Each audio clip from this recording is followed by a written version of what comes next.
সকলে জানি, বাক্যটা অনেকবার পড়েছি। 41 9 পদ থেকে আমি পড়বো, বা 8 পদ থেকেই পড়ছি, কোনো অসুবিধা নেই।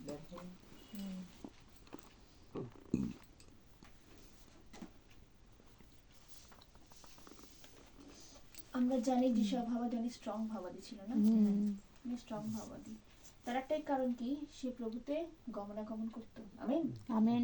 এবং আমরা জানি ঈশ্বরের বাক্য যখন জানি, আমরা পুরো পরে যখন জানি যে মসি সমস্ত গ্রন্থ সেই যিশা ভাবাদীর গ্রন্থে লিখেছেন, তাই না? Amen, praise the Lord. আর সত্যি কথাই তাই। আর এই ব্যবস্থার মধ্য দিয়ে এই যিশা ভাবাদী গ্রন্থ, তাই না, আমরা জানি এর মধ্যে সবকিছু আছে। তাই যখন আমরা পড়ি তখন অনেক কিছু আমরা এই যিশা ভাবাদীর মধ্য থেকে আমরা জানতে পারি। Hallelujah, praise the Lord. তাই প্রভুর বাক্য বলছে, দেখো 8 পদ থেকে আমি পড়ছি, কিন্তু হে আমার দাস ইসরায়েল, আমেন, আমার মনোনীত যাকব। এটা কাকে বলছে? ভালো করে শোনো।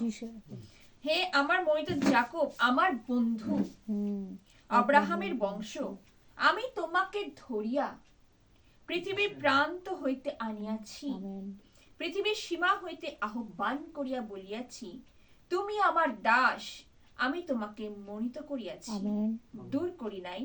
ভয় করিও না, কারণ আমি তোমার সঙ্গে সঙ্গে আছি। ব্যাকুল হইও না, কারণ আমি তোমার ঈশ্বর। আমি তোমার পরাক্রম দিব, আমি তোমার সাহায্য করিব, আমি আপন ধর্মশীলতার দক্ষিণ হস্ত দ্বারা তোমাকে ধরিয়া রাখিব। Amen, hallelujah. দেখো, যাহারা তোমার প্রতি কুপিত, তাহারা সকলে লজ্জিত ও বিষণ্ণ হইবে। যাহারা তোমার সহিত বিবাদ করে, তাহারা অবস্তুত হইবে, বিনষ্ট হইবে। যাহারা তোমার সহিত বিরোধ করে, তাহাদেরকে তুমি অন্বেষণ করিবে, কিন্তু দেখিতে পাইবে না। যাহারা তোমার সহিত যুদ্ধ করে, তাহারা অবস্তক ও অকিঞ্চনবধ হইবে। Amen, praise the Lord. সুন্দর বাক্য না? এখানে কাকে বলছে বলো তো? তোমাকে বলছে, কিন্তু হে আমার দাস ইসরায়েল, আমার মনোনীত যাকব। যাকবকে তিনি কিন্তু ইসরায়েল বলেছেন। Amen, amen. আমরা সকলে জানি যাকবকে তিনি নতুন করে নাম দিয়েছিলেন ইসরায়েল। আজকে যখন যিশা ভাবাদীকে এটা বলছে, কিন্তু আজকে তিনি আমাদেরকে বলছেন, তাই না? যিশাকে বলছেন সেদিন, ভয় করিও না, ব্যাকুল হইও না, তুমি আমি তোমাকে মনোনীত করতে। ভয় পাচ্ছে না, সে প্রচার করবে কি করে, সে মানুষকে বলবে কি করে, কিন্তু প্রভু তাকে সাহস দিচ্ছিলেন, ঈশ্বর তাকে সাহস দিচ্ছিলেন। কি বলছে? তুমি ভয় করো না, আমি তোমার ঈশ্বর, তুমি ব্যাকুল হয়ো না, আমি তোমাকে পরাক্রম দেব, কি বলবে কি না করবে সেগুলো আমি তোমার জন্য বলে দেব। আজকে তিনি আমাদেরকে বলছেন, আমেন, কিন্তু হে আমার দাস ইসরায়েল। আজকে তিনি আমাদেরকে দাস বলছেন, আমেন, ইসরায়েল, অর্থাৎ তিনি মনোনীত করেছেন। আমেন। আজকে তিনি আমাদের এক একজনকে ঘর থেকে কি করেছেন? মনোনীত করেছেন। এক একজনের ঘরে দেখবে এক একজনের এক এক রকমের, মানে একজন আছে বিশ্বাসী, একজন আছে অবিশ্বাসী। তার মধ্য থেকে তিনি আমাদেরকে চয়ন করছেন না, কিভাবে কিভাবে কিভাবে এই অবিশ্বাসীদের মধ্য থেকে কিভাবে একটা বিশ্বাসে পরিণত হওয়া। হ্যাঁ, ঈশ্বর যদি বাক্য না পাঠায়, ঈশ্বর যদি তাকে মনোনীত না করে, কখনো সে মনোনীত হতে পারে না। আমেন। সেদিন ভাবাদীদের মধ্য থেকে আমরা দেখেছি কিভাবে কিভাবে এক একজনকে তিনি মনোনীত করে টেনে নিয়ে এসেছেন। আজকে ঠিক এক একজনের বাড়ি থেকে কিভাবে এক একজনকে তিনি টেনে নিয়ে আসছেন, তার কিভাবে সংগ্রহ করছেন। বলছেন, আমি তোমাকে অনেক, বলছেন উত্তর দক্ষিণ পূর্ব পশ্চিম প্রান্ত পর্যন্ত তোমাদেরকে আমি চয়ন করব, সংগ্রহ করিব। আজকে তিনি আমাদের সংগ্রহ করেছেন। Amen, amen. সংগ্রহ করছেন, অর্থাৎ তিনি মনোনীত করছেন। হালেলুয়া। কাদের মধ্য দিয়ে? আজকে সেই সকল প্রচারক, আজকে সেই সকল ভাবাদীর মধ্য দিয়ে, যাতে সেই বাক্য পেয়ে তাদের অন্তর যেন কি হয়? পরিষ্কৃত হয় এবং সদাপ্রভুকে তারা গ্রহণ করে। আমেন। আজকে সত্যি আমরা ঈশ্বরকে চিনতাম না, আমরা ঈশ্বরকে জানতাম না, এক একজন অবিশ্বাসী ছিলাম, আমরা হয়তো ঈশ্বর থেকে বিমুখ ছিলাম, কিন্তু প্রভু এক একজনকে তৈরি করেছেন, এক এক প্রচারককে তিনি তৈরি করেছেন। তাদেরকে ঈশ্বর এমন একটা পাওয়ার দিয়েছে, সেই বাক্য বলার ক্ষমতা দিয়েছে, সেই বাক্য শুনে শুনে আমরা কি হচ্ছে? একটা বিশ্বাসী তৈরি হয়েছি। Hallelujah, praise the Lord. কারণ আমাদের ভূমিটা ছিল উঁচু খড়বড়, অর্থাৎ নিচ, আমাদের মধ্যে অনেক ছিল, অর্থাৎ আমাদের অন্তঃকরণ ছিল বক্র, বেকা। অর্থাৎ অন্তর কি বেকা? বেকা না, আমাদের ভাব চরিত্রগুলো ছিল বেকা। ওই জন্যই তো বলেছি আমাদের চরিত্রহীন আমরা ছিলাম। চরিত্রহীন কিসে ছিলাম? আত্মায় চরিত্রহীন ছিলাম। অর্থাৎ আত্মদান আমরা কি করতাম, সবসময় কি করতাম, পাপ আমরা করতাম, যেটা করলে ঈশ্বর কি হচ্ছে, অসন্তুষ্ট হচ্ছে। আজকাল ছোট ছোট বিষয়গুলো মনে করি এগুলো আমার পাপ, আগে এই ছোট ছোট জিনিসগুলোকে মনে করি দূর, এটা পাপ নয়, কিন্তু এখন আমরা মনে করি সেটা আমাদের পাপ। আমেন। এই পাপপূর্ণ বিষয়টা আমরা জেনে গেছি, তাই মনোনীত হওয়া, যাকব হওয়া ঈশ্বরের কাছে অত সোজা না। পবিত্র অন্তঃকরণ তিনি ভালোবাসেন, কারণ তিনি হচ্ছে পবিত্র। আমেন। হালেলুয়া। তাই প্রভুর বাক্য বলছে, দেখো আমার বন্ধু, তিনি আমাদেরকে আমার বন্ধু, বন্ধু বলা তো সোজা না। কেন বন্ধু কি, বন্ধুর মতন মেশা, বন্ধুকে সব বলা একমাত্র বন্ধুকেই বলতে পারে, আর কেউ কাউকে বলতে পারে? বলতে পারে না।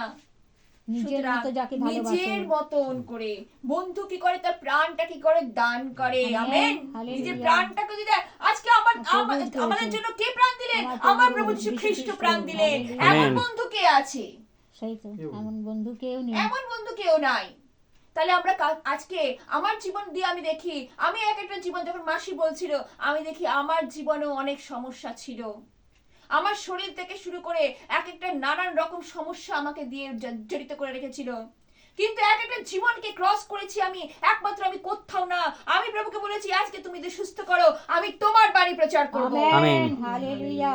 আমি এই দাবি করতাম, আর আমি দাবি করতে করতে ঈশ্বর আমাকে সেই জায়গাটাতে এনেছে। আমেন। আমেন। হালেলুয়া। দাবি রেখে রেখে প্রার্থনা করবে, দেখবে ঈশ্বর কথা শুনবেই শুনবে, কেন তিনি আমাদের প্রার্থনা শ্রবণকারী ঈশ্বর, প্রার্থনা উত্তর দানকারী ঈশ্বর।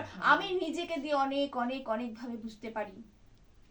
আমি সত্যি কথা আজ পর্যন্ত দেখেছি ঈশ্বরের মহিমা। এই গত রোববার থেকে শুরু করে সোমবার পর্যন্ত দেখেছি আমি ঈশ্বরের মহিমা। প্রত্যেকটা দিন তিনি আমাকে মহিমা দেখান। আমেন। হালেলুয়া। অলৌকিক ভাবে দেখান আমার জীবনে, যাতে আমার সংসারে ক্ষেত্রে ঈশ্বর সেই শান্তি বর্তায়, তার জন্য তিনি চিন্তা করেন, এটা আমি ভাবিত হই, তাই না? ঈশ্বর মঙ্গলময়। আমেন। তার জন্য যদি তুমি এক পা, আমাকে ঈশ্বর আছে সকালবেলা বলছে, তুমি যদি, আমি সত্যি শনিবার দিন আমি গেলাম চার্চে, রোববারে তার অ্যানসার ঈশ্বর দিচ্ছেন। আমেন। হালেলুয়া। তোমার শান্তি আমি আনয়ন করব। শয়তান চায় শান্তি ভঙ্গ করতে, নষ্ট করতে, পরিবারে কোন রকম ভাবে ছুঁচ ঢুকিয়ে দেবে, কিন্তু ফল হয়ে বেরোবে। কিন্তু ঈশ্বর হচ্ছে মঙ্গলময় ঈশ্বর। তিনি বলেন, তুমি আমার জন্য দুপা করবে, আমি তোমার জন্য আরো আরো করব। বৃহৎ বৃহৎ তোমার জন্য পরিকল্পনা করে রেখে দিয়েছি। আমেন। তিনি পরিকল্পনা করেন আমার জন্য বৃহৎ বৃহৎ। খালি কষ্ট করে আমাদেরকে একটু এগিয়ে যেতে হবে। Praise the Lord. তাই তিনি সবাইকে অব্রাহামের বংশ বলেন না। অব্রাহামের বংশ মানে কি? তিনি ঈশ্বরের বংশের কথা বলছেন। আমেন। আমেন। হালেলুয়া। বংশ হওয়া, ঈশ্বরের বংশ হওয়া, ঈশ্বরের বন্ধু হওয়া, ইসরায়েল হওয়া অত মামুলি বিষয় নয়। তারপর বলছে, আমি তোমাকে ধরিয়া পৃথিবীর প্রান্ত হইতে আনিয়াছি। আমি বলছিলাম না, পূর্ব পশ্চিম উত্তর দক্ষিণ থেকে তিনি কি করেছেন? আমাদেরকে সংগ্রহ করেছেন। এক একজনকে সংগ্রহ করে এক একটা জায়গায়, এক একটা মহিলার জায়গায় তিনি কি করছেন? প্রেজেন্ট করছেন। আমেন। যাতে মানুষ কি হয়? শুদ্ধ হয়, মানুষ যেন পরিত্রাণ পায়। তাই বলছে, পৃথিবীর সীমা হইতে আহ্বান করিয়াছে। একটু আগে বলছেন না, সীমা হইতে আহ্বান করিয়েছেন, তিনি ডেকেছেন। আহ্বান করেছেন মানে তিনি ডেকেছেন, নাম ধরে ধরে তিনি ডেকেছেন। তার নাম আমাদের, তার হাতের তালুতে, এক একজনের নাম হাতের তালুতে তার লেখা রয়েছে। ডাকছেন আর তারা যাচ্ছে। মেষ বলে না, তার মেষেরা তার রব জানে, তার রব শুনে এবং সেই বুঝে কার্য করে। আমেন। আমেন। তাই প্রভুর বাক্য বলছে, তুমি আমার দাস, আমি তোমাকে মনোনীত করিয়াছি, দূর করি নাই। তিনি কি আমাদের দূর করে দিয়েছেন? ভুল করলো তিনি আবার তার কাছে টেনে নিচ্ছেন। এমন ঈশ্বর, মহানতার ঈশ্বর, প্রেমের ঈশ্বর। আমেন। আমেন। ক্ষমাবান ঈশ্বর, দয়াবান ঈশ্বর। কি কি বলবে? তাকে সবকিছু বললে তাকে মানায়। আমেন। আমেন। তার প্রেম, তার দয়া। লাস্টে তিনি বলছেন, আমি অগ্নিস্বরূপ, গ্রাসকারী অগ্নিস্বরূপ ঈশ্বর। তুমি ভুল করবে, তার শাস্তিও তিনি দেন, কিন্তু তার দয়া, তিনি সবসময় বলছেন, আমি দয়া হরণ করি না। আমেন। দয়া তিনি করেই যাচ্ছেন।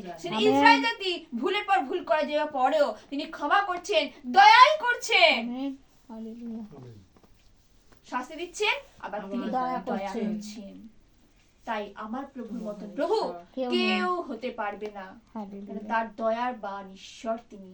মঙ্গলময় ঈশ্বর তিনি, পরাক্রমশালী ঈশ্বর তিনি, মহানতার ঈশ্বর তিনি। Amen, hallelujah, amen. তাই বলছে ভয় করি না, কারণ আমি তোমার সঙ্গে সঙ্গে আছি। আজকে মাসি চিন্তিত, কার জন্য চিন্তিত? মেশোর জন্য চিন্তিত, ভয় পাচ্ছে, চিন্তা করছে তার সন্তানের জন্য, তার নাতনি নাতির জন্য, হ্যাঁ সকল বৌমাদের জন্য কত চিন্তা তার। চিন্তা একটাই কারণ, ভালো মারা তো চিন্তা করবেই। ভালো মা, আজকাল ভালো মায়ের অনেক অভাব। এই মা হচ্ছে সেই মাদার মেরিকে আমরা যখন দেখি, মা তো সুন্দর হবে কি করে? মাকে যখন আমরা দেখি কত কষ্ট সহ্য করেছে না, আজকে আমাদের প্রভু সেই কষ্ট সহ্য করেছিলেন। Amen, amen, hallelujah. প্রভু দেখাচ্ছেন যখন আমরা দেখি যে সে কালভারিতে তিনি যাচ্ছেন, আমেন, কষ্ট করতে করতে যাচ্ছিলেন, সেই তার ক্রুশটাকে নিয়ে নিয়েছে, তাকে মারছে আর সেই ক্রুশটাকে টেনে টেনে নিয়ে আছে। আজকে দেখাচ্ছে তিনি আমাদের জীবন পথে আমাদেরকে ক্রুশ টানতে টানতে নিয়ে যেতে হবে। অর্থাৎ এক একটা ক্রুশ যখন আমরা বহন করব, এক একটা কষ্ট যখন আমরা বহন করব, কিন্তু শেষে আমাদের কি আছে? সেই অনন্ত জীবন আছে। Amen, hallelujah, praise the Lord. অর্থাৎ প্রভু দেখালেন সেই ক্রুশে তাকে দেওয়া হয়েছিল, কিন্তু সে 3 দিন পরে কি হয়েছিল? পুনরুত্থান করেছিলেন। আমেন। তাই প্রভুর আজ্ঞা সঙ্গে পালন করেছে, প্রভু তাকে কি করেছেন? উচ্চকৃত করেছেন। আজকে যখন আমরা কষ্ট করব প্রভুর পথে থাকলে কষ্ট করতে হবে, কিন্তু শেষে জানি আমাদের সেই অনন্ত জীবনের অধিকারী তিনি করবেন। আমেন, অর্থাৎ তিনি বৃহৎ পরিকল্পনা করে রেখেছেন এই জগতের কষ্ট, কিন্তু পরে দেখবে আনন্দ। যখন প্রভুতে থাকবে, দেখবে যখন প্রভু সব দিচ্ছে। প্রভুতে যারা থাকে, আমি নিজে দেখছি, প্রভুতে যারা থাকে প্রভু কখনো তাদেরকে কোন রকম ভাবে হানি হতে দেয় না। তাদের প্রত্যেকটা জিনিস, তিনি প্রত্যেকটা কথা, প্রত্যেকটা পরিকল্পনা তিনি সবটাই সাকসেস করেন। আজ পর্যন্ত আমি দেখেছি, এই মুহূর্ত পর্যন্ত দেখেছি। সুতরাং তখনও যেন ঈশ্বরকে যেন আমরা দোষারোপ না করি। আমাকে তুমি চোখে দেখতে না, প্রভু সব দেখছেন। নিরূপিত সময় আছে, সেই সময় থেকে তোমাকে কি করবে? উদ্ধার করবে, আমেন, রক্ষা করবে, কেন তিনি রক্ষাকারী ঈশ্বর। আমেন। তিনি বলেছেন তার প্রতিজ্ঞা অনুসারে, আমেন, তিনি তাই বলছেন আমি দীর্ঘ সূত্রী নহে, তাই না? দীর্ঘ সময় তিনি নেন না, আমেন, আমাদের বিষয়। তিনি প্রতিজ্ঞা সহিষ্ণু, তিনি দীর্ঘ সহিষ্ণু ঈশ্বর, তিনি ধৈর্য রাখেন। আমাদেরকে তিনি ধৈর্য রাখতে, আমার প্রভু ধৈর্যশীল ছিলেন। আমেন। আমি মৃদুশীল, আমি নম্রচিত্ত, তোমরাও মৃদুশীল নম্রচিত্ত হও। তার মধ্যে অনেক ধৈর্য ছিল। এই ক্রুশ কষ্ট বহন করা নয়, ধৈর্য না থাকলে তাই হতো না। আমাদের দেখাচ্ছে ধৈর্য রাখো। তিনি মানুষ, তাই বলছেন 100% মানুষ ছিল, 100% সেই ঈশ্বর ছিল। তার কষ্ট দেখো, কারণ জগতে থাকতে থাকতে তোমাদের এই তার আয়ু এই জগতের নিয়মে তার 30 বছর ছিল। তার 30 বছর সে এখানে কার্য করেছে, কিন্তু ঈশ্বর কিন্তু অনন্তকাল স্থায়ী। Amen, hallelujah, praise the Lord, praise the Lord. এই জীবনে তিনি দেখে গেছেন কষ্ট তোমাকে করতে হবে। মানুষ যে কালে হয়ে জন্মেছো, কষ্ট তোমাকে করতে হবে, কিন্তু ঈশ্বরত্ব লাভ করবে যখন আমার মধ্যে থাকবে। Amen, hallelujah, praise the Lord, praise the Lord. তাই প্রভু বাক্য বলছে, দেখো কত সুন্দর, কারণ আমি তোমার সঙ্গে সঙ্গে আছি, ব্যাকুল হইও না। আজকে বলছেন তিনি আমাদেরকে কত সুন্দর অ্যাডভাইস করছেন না, আমি তোমার সঙ্গে সঙ্গে আছি। এরকম উপদেশ কে দেবেন? কেউ দেবে না। আমি তোমার সঙ্গে সঙ্গে আছি। কোন দেবতা বলেছে আমি তোমার সঙ্গে সঙ্গে আছি, ভয় করো না, আমি তোমাকে সাহায্য করব না? আমার প্রভু বলেন, আমেন, ভয় করেন, কি বলছে? ভয় করিও না, কারণ আমি তোমার সঙ্গে সঙ্গে আছি। ব্যাকুল হও না। আমরা চিন্তায় ব্যাকুল হয়ে যাই, যে মাসির চিন্তা করছে, ব্যাকুল হয়ে যাচ্ছে, কি হবে না হবে। না, প্রভুর হাতে সমর্পণ করো। যখন আমরা সারেন্ডার করে দিই প্রভুর কাছে, প্রভু আমাদের ভার বহন করেন। তাই তো বলছে, কারণ আমি তোমার ঈশ্বর। আর কোন দেবতা নাই, আর কোন দেবতার কথা দিয়ে বলিনি, আমি তোমার ঈশ্বর, হালেলুয়া, আমি তোমার প্রভু, আমি তোমার যিশু। আমি তোমাকে পরাক্রম দেব, তিনি করবেন, খালি দিয়ে দেব। মানুষও সাহায্য করতে আসে না, ঈশ্বর সাহায্য করে। এই যে এত পর্যন্ত তুমি যে টেনেছো, তোমাকে যদি ঈশ্বর সাহায্য না করতো তুমি কখনোই পারতে না। Praise the Lord. আমাদের পক্ষে অসম্ভব, কিন্তু ঈশ্বরের পক্ষে সকলই সম্ভব। সেই জায়গাটা হাতে ঈশ্বরের সাহায্য, ঈশ্বরের হাত থাকে। Amen, praise the Lord. তাই প্রভু বাক্যে বলছে, দেখো আমি তোমাকে পরাক্রম দিব, আমি তোমাকে তোমার সাহায্য করিব, আমি আপন ধর্মশীলতার দক্ষিণ হস্ত দ্বারা তোমাকে ধরে রাখবো। ধর্মশীলতার দক্ষিণ হস্ত। আমেন। তিনি ধর্মশীলতার দক্ষিণ হস্ত দ্বারা তিনি কি করেন, ডান হাত দ্বারা ধরে করেন, তিনি ধরে রেখেছেন। আজকে আজকে ধর্মশীলতা তোমার সঙ্গে সঙ্গে আছে, ঈশ্বর তোমার সঙ্গে সঙ্গে আছে। আমেন। ধন্যবাদ। ধর্ম যদি তোমার সঙ্গে সঙ্গে আছে, অর্থাৎ ঈশ্বর তোমার সঙ্গে সঙ্গে আছে, তোমাকে ছেড়ে তোমাকে চলে যায়নি। তার যখন বিপদে পড়বে তখন টেনে তোলার সেই ক্ষমতা তিনি রাখেন। Amen amen. Amen. Hallelujah. Praise the Lord. তাই বলছে কারণ আমি তোমার ঈশ্বর। আর কোন ঈশ্বরের কথা তিনি বলেনি, আমি তোমার ঈশ্বর। তিনি বলছেন না, তিনি কতভাবে প্রতিজ্ঞা করছেন, আমি তোমার ঈশ্বর, তুমি ভয় করো না, তুমি ব্যাকুল হইও না। Praise the Lord.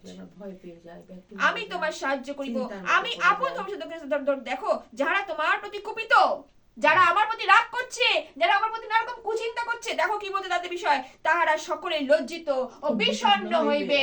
আমেন তারা লজ্জিত হইবে। তারা তোমার জন্য মনে নানা চিন্তা করছে, কুচিন্তা করছে, অচিন্তা করছে, যে কি খারাপ হোক, ওর এ হোক, সে হোক। কিন্তু প্রভু বলছে, তোমাকে যখন আমি উঠাবো তখন দেখবে তারা লজ্জিত হইবে। Amen hallelujah. এই অবস্থাটা থাকবে না। এই অবস্থা থেকে যখন তাকে দুর্তীর্ণ করব, আমেন, আমেন। হালেলুয়া। এই অবস্থাতে থাকেন না। অভাবের সংসার থেকে তিনি উন্নত তিনি দান করেন। Amen hallelujah. দুঃখের সময় থেকে তিনি পার করেন। আজ পর্যন্ত আমি অনেক কিছু দেখেছি, যতক্ষণ আমার এই যে বিবাহিত জীবন থেকে শুরু করে আজ পর্যন্ত ঈশ্বরের মহিমা আমি পদে পদে আমার শরীর দিয়ে, আমার সন্তানের প্রতি, আমার স্বামী, যত কিছু দেখেছি, ঈশ্বরের মহিমা দেখেছি, কিন্তু ধৈর্য আমার প্রভুতেই ছিল। আমেন। আমি হালেলুয়া। এদিক প্রেজ ওদিক দ্য করি লর্ড। নাই। আজ পর্যন্ত বলি আমি এদিক ওদিক করি নাই, আমি প্রভুতে রেখেছি। এই জন্য প্রভু আমাকে সেই জায়গাটাতে প্রভু আজকে আনায়ন করেছে। Amen. Hallelujah. Hallelujah. Praise the Lord. যারা প্রভু যদি পারেন তো সবই করতে পারেন। পারেন যাহারা তোমার তাই বলছে, তাহারা সকল লজ্জিত বিষয় নামে যাহারা তোমার সহিত বিবাদ করে তাহারা অবস্থিত হইবে, বিনষ্ট হইবে। আমেন। তোমার সহিত বিবাদ করে, তোমার সহিত ঝগড়া করে, শুধু ঝগড়া নয়, তোমার সাথে নানা রকম মনোমালিন্য করে, তাদের কথা বলা হচ্ছে। তাদের তারা কি হবে, কি বলেছে এখানে, বিনষ্ট হইবে। তুমি চোখে দেখবে, চোখে তুমি দেখবে, বিনষ্ট হইবে। ঈশ্বর তোমাকে দেখাবে সব। ঈশ্বরের বাক্য বলছে, যেসব ভাবে থেকে সেদিন বলছিল, আর আজকে তিনি আমাদের জন্য এই কথাগুলোকে তিনি রেখেছেন। Amen amen. আমেন। তাই বলছে, দেখো, বিরোধ করে যারা তোমাকে, আর যাহারা তোমার সাথে বিরোধ করে তাহাদেরকে তুমি অন্বেষণ করবে কিন্তু দেখিতে পাইবে না। কি সুন্দর কথাটা বলছেন। হ্যাঁ, কি বলছে, যাহারা তোমার সহিত বিরোধ করে, তোমার সহিত বিরোধ করে কাটা করতে চায়, তাদেরকে তুমি দেখবে না। আর ঈশ্বর তাদেরকে তোমার কাছ থেকে সরিয়ে দেবে। তাদেরকে অন্বেষণ করলেও পাবে না খুঁজে, অর্থাৎ ঈশ্বর সেরকম জায়গায় তাদের ফেলে দেবে। কথাটা বুঝতে পেরেছো? ঈশ্বর কত ভাবে আমাদেরকে প্রোটেকশন দিচ্ছেন। Amen hallelujah. কত ভাবে তিনি প্রোটেকশন দিচ্ছেন। তাই দেখো, কিন্তু তা দিতে পারবে না। যাহারা তোমার সহিত যুদ্ধ করে তাহারা অবস্থিত কিঞ্চন বধ হইবে। তারা ক্ষণিকের জন্য, তারা ঈশ্বর তাদেরকে নিঃশেষে বধ করবে, শেষ করে দেবে, অকিঞ্চন, তাই না? বলছে এখানে অকিঞ্চন বধ হইবে। কেন? আমি সদাপ্রভু তোমার ঈশ্বর তোমার দক্ষিণ হস্ত ধারণ করিব, তোমাকে বলিব ভয় করিও না, আমি তোমার সাহায্য করিব। বারবার একই কথা বলছে, সাহায্যকারী ঈশ্বর অকিঞ্চন বধ করিবেন যারা তোমার সহিত। দেখো কত সুন্দর বলছে যে, কেননা যারা তোমার সহিত যুদ্ধ করে, যুদ্ধ চায়, অর্থাৎ কথায় কথায় যুদ্ধ না, আজকে সংসারে নানা রকম ঝামেলা, নানা রকমের, তাদেরকে তিনি কি বলছেন, তাদের সম্বন্ধে তিনি বলছেন, দেখো যুদ্ধ করে তাহারা অবস্থিত অকিঞ্চন বধ হইবে। তাদেরকে তুমি নিঃশেষ ধ্বংস করে দেবে। ওই জন্য আমাদেরকে কত ভাবে সাবধানে ঈশ্বরের পথে চলতে হবে। তাই তিনি বলছেন, ভয় করো না, সাহস করো, আমি তোমার সঙ্গে সঙ্গে আছি। অত সোজা না। দাবি দাওয়া ঈশ্বর করেছেন, কার সাথে করেছেন? একান্ত যারা ঈশ্বরের সহিত কি করছে, লাগোয়া হয়ে রয়েছে, যারা ঈশ্বরের সহিত গমনাগমন করছে, যারা ভেতরে যাচ্ছে বাইরে যাচ্ছে তো ঈশ্বরকে, বাইরে যাচ্ছে তো ঈশ্বরকে স্মরণ করছে, ভেতরে যাচ্ছে তো ঈশ্বরকে স্মরণ করছে। আমেন। তাদের সঙ্গে তিনি এই চুক্তি তিনি করেন। যাত্রার সাথে চুক্তি তিনি করেন না। একমাত্র বিশ্বাসী যারা পরিপক্ক হয়েছে, যাদের আত্মিক জীবন উঁচু লেভেলে উঠেছে। আমেন। আত্মিক জীবন উঁচু লেভেলে, বোঝো, আত্মিক জীবন উঁচু লেভেল হতে গেলে অনেক অনেক, এই যে একটা যুদ্ধ তোমরা করছো, আত্মিক লেভেলটা আরো হাই হয়। ওই জন্য আমাদেরকে পরীক্ষা দিতে হবে। পরীক্ষা দিলে পারি আমরা আত্মিক জীবনে কি হই, আরো বৃদ্ধি পাই। Hallelujah. আমাদের প্রার্থনা সবসময় নিজেকে আমরা যেন ধরে রাখতে পারি। Hallelujah. প্রার্থনাবিহীন একটি আত্মা পারে না, প্রার্থনা যখন করবে তখন তুমি আত্মাগুলো যেন প্রভুর কাছে যেন যায়, এমন একটা প্রার্থনা করবে প্রভু যেন সেগুলোকে শ্রবণ করেন। Amen. Amen. Hallelujah. আর বিশেষে যখন প্রার্থনা করবে তখন আমতা আমতা করে প্রার্থনা নয়, এমন প্রার্থনা হবে যে বাক্য তুলে তুলে প্রার্থনা করবে, ঈশ্বর তত কি হবে গ্র্যান্ট করবে। Amen. Amen. আত্মার বৃদ্ধি তখন হয়। Praise the Lord. Praise the Amen. Lord.